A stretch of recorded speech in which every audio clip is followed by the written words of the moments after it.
Bonjour, bienvenue sur la chaîne de PB Modélisme. Aujourd'hui, on va parler d'avions et plus particulièrement du Corsair. Alors, ici, c'est le modèle FMS en 1m40 d'envergure. Il y a aussi un 1m70 et en 80 cm. Bon là, petit joueur. Vous voyez déjà qu'avec 1m40, je suis un peu obligé de rabattre mes ailes parce que ça prend un peu de place. Alors, quelles sont les caractéristiques de ce modèle-là? Tout d'abord, la marque FMS, c'est une marque qui produit beaucoup de Warbird en élaport, ou enfin EPO. On va pas parler de la marque des multiplex, mais voilà. Donc du polypropylène expansé, donc c'est particulièrement souple, très résistant comme matériau. Ça va permettre un petit peu d'absorber les petits chaos et les petits tracas de la dure vie d'un avion de la Deuxième Guerre mondiale. Cette marque donc existe depuis 2007 maintenant, un peu plus de 15 ans. Ici on a affaire donc au modèle en 1m40 d'envergure qui fait 2,4 kg et donc va petit, enfin il est quand même assez lourd, hein, c'est pas un avion de début, hein. On a quand même une charge à l'air de 63 grammes par décimètre carré, donc tu vas faire, qui bille un petit peu le petit père, faut faire gaffe. Vous allez voir qu'il y a quand même des volets dessus, mais bon, c'est quand même à réserver à quelqu'un qui a quand même un petit peu d'expérience, c'est pas pour les débutants, je vais vraiment formellement le déconseiller pour les débutants, et même en tant que deuxième avion, 8 mai. Faites-le accompagner parce que c'est quand même un avion qui est quand même assez vicieux. Ça reste un Warbird avec une grande hélice qui plus est. Ici on a quand même une hélice de 14,8, donc 14 pouces, c'est juste assez énorme. Et vous avez donc un moteur de 42 mm de diamètre, un brushless qui est livré avec, donc c'est une version ici qu'on appelle PNP, Plug and Play, ou RR, Ready to Radio, dirait multiplex. Donc un moteur brushless de 42 mm de diamètre, de 542 kV, et qui entraîne donc une hélice quadripale de 14 par 8, 14 pouces de diamètre, 8 pouces de pas, donc pour un tour en avance de 8 pouces. Ça va être entraîné donc par un moteur brushless. Alors, deux possibilités, hein. Le constructeur il va vous conseiller soit du 3S, soit du 4S. Personnellement, je vous déconseille le 3S d'origine, c'est vraiment, il n'y a vraiment pas assez de pêche. Donc du 4S avec une capacité minimum 2002, 2600 mAh, c'est pas mal, ça vous permet d'obtenir un centrage du premier coup. A priori, c'est quand même le meilleur compromis qui soit. 5S, l'ESC le supporterait, a priori, si j'ai bien vu. Le moteur, lui, va pas le supporter bien longtemps, puisque vous allez vraiment trop lui en demander. Donc je déconseille formellement de passer 5S. Dans la notice d'ailleurs, c'est bien précisé, 5S. Croix rouge, niet. Passez votre chemin. Au niveau des cerveaux, eh bien, vous avez 8 cerveaux au total. Vous avez donc 6 cerveaux pour les gouvernes et 2 cerveaux pour le train rentrant, pour les trappes de train rentrant, puisque vous avez un train rentrant dedans.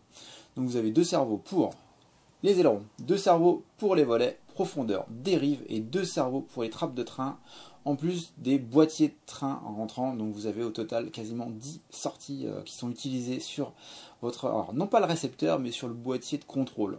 En plus des LED qui sont fonctionnels, entre autres sur les extrémités des ailes. Et vous avez en plus, donc, c'est un peu particulier, donc en plus des volets et du train d'atterrissage, vous allez donc avoir un module qui s'appelle Reflex.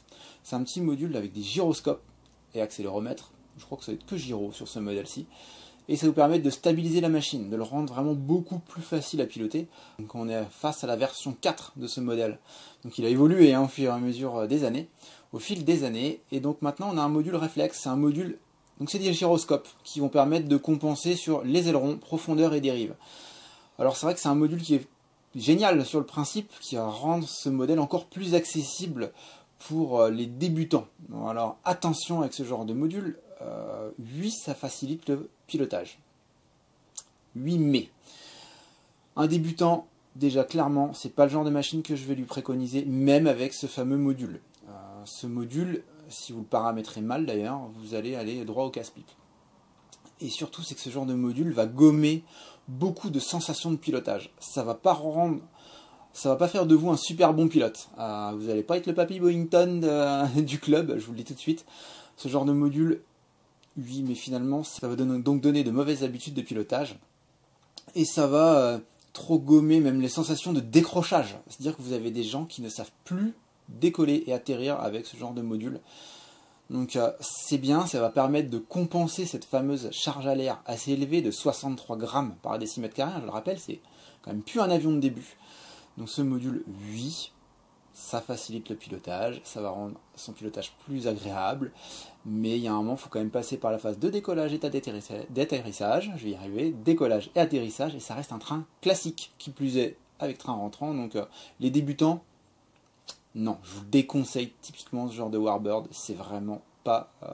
voilà, eux vont le conseiller en tant que module d'avion pour pilote intermédiaire. Donc vous avez déjà de l'expérience avec un ou deux modèles et vous allez pouvoir passer progressivement sur ce genre de Warbird. Oui, mais allez-y progressivement. Surtout, je vous en prie. Essayez pas de griller les étapes en avion, c'est mortel.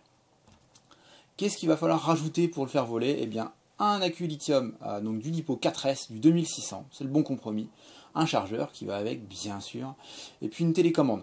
Alors au niveau de la télécommande, c'est minimum 6 voies. Et vous allez pouvoir aussi faire fonctionner ce fameux module réflexe en sortie S-Bus. Ou alors en connectant chacune des voies, donc les 4 voies principales en tout cas, pour le module, avec les gaz aileron profondeur dérive, roulis tangage lacet, et donc ils vont permettre d'arriver directement sur ce module réflexe, en plus du train d'atterrissage et des volets, 6 voies minimum. Si vous avez des questions, n'hésitez pas à les poser en commentaire, on vous répond en moins de 3 mois, c'est une devise. N'hésitez pas non plus à laisser un petit pouce bleu et à vous abonner à la chaîne, mais activez bien la cloche de notification pour avoir les dernières vidéos que l'on produit. Allez, à plus!